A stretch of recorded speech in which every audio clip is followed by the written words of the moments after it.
You've got your first deal, your first contract, or maybe more, but you're wondering, what ways do you have to sell that property? Or what is the next steps or the top ways real estate investors across the United States are dispositioning their properties? So we're going to talk about it.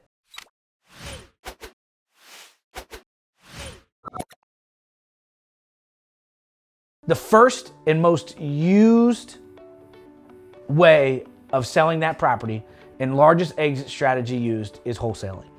That is what you have right now. Your contract on the property, the deal that you have seeked out and found and put under contract.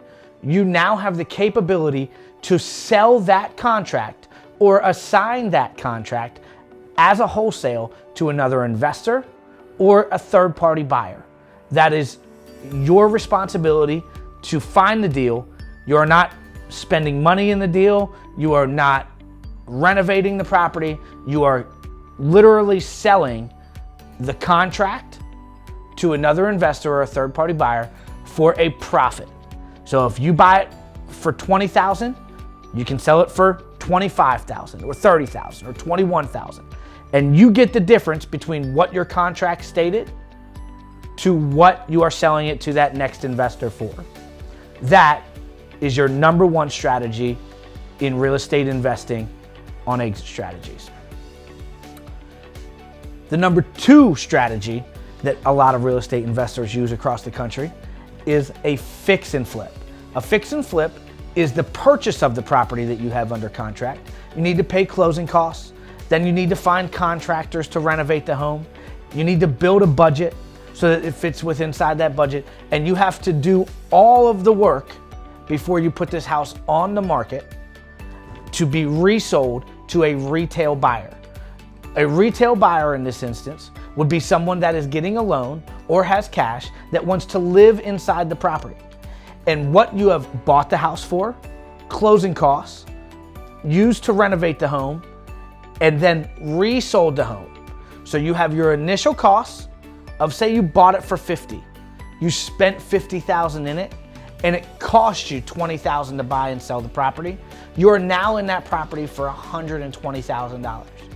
If you sell that property to a retail buyer for $150,000, you now have a profit of $30,000. That would be the goal on a fix and flip exit strategy.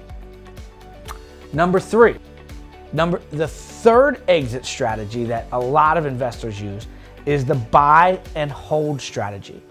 And this has a lot of different ways to be done, but the basis of this exit strategy is that you purchase the property for cash, then you refinance the property after it is updated and you have a renter in there to get your money out of the property, but the rent then covers your mortgage on the property. Then you can use that same cash and you can go and do it again. This would be called the BRRRR strategy, but this is used as a buy and hold exit strategy. You are buying these to build long-term wealth. Wholesale, quick cash. Fix and flip, cash flow. Buy and hold, you are building a property that you're taking rent in to cover what you are paying on a monthly basis so that you have some excess cash, but build long-term equity in the property and have someone else paying off your mortgage. That is the third exit strategy to real estate investment. Considered creative financing. This is when the seller finances your properties. You purchase the property under a contract with the seller that he either leaves his money in the property and you pay him monthly due to using this as a rental property and you're going to pay him a monthly bill, or you buy the property subject to the mortgage that is sitting there that the seller owes on the property. You agree to take over his mortgage payments and you have an obligation to that seller to pay his mortgage payments on a monthly basis. This could be for however long it is needed. But what this gives the seller is the ability to not have to worry about the payments anymore. They are not liable for those payments. And for you, you don't have as much invested. You just took over the payments, so you didn't need as much cash to buy that property. And now you can actually sell it to somebody else for a lump sum down payment, and then with a rent to own mentality, where they are taking over they're paying you a payment that is larger than what you owe the seller, and it goes down the line in that way. So the renter pays you, you pay the seller. You keep anything that's in between that, over and above what you owe the seller, and you get usually a down payment from the individual that is purchasing the property that goes directly into your pocket. And the last is rent to own. This is a property that you have, that you've purchased, that you are looking to sell, and you want to sell it on a rent to own lease option for your buyer.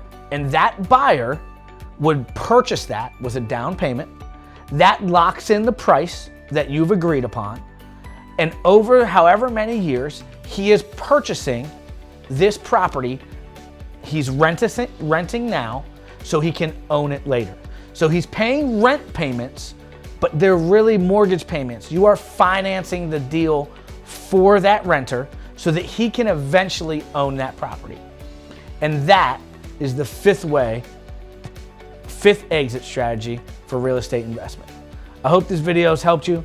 I hope that as you look into the different exit strategies, you ask questions, you figure out which one's best for you, you start where you need to start, and hopefully you'll add all of these exit strategies to your tool belt so you can be a more productive real estate investor. Guys, have a great day. This is Eric Latchall with Honest Home Solutions. If you find any of our content helpful, please hit subscribe on our YouTube page. Follow us on Facebook, YouTube, all the social media outlets, Instagram. We want to give you as much content as possible, and we want you to learn from us and ask the questions. We want to give you as much information as possible. Just hit the button, subscribe, and we'll be thankful for every follower.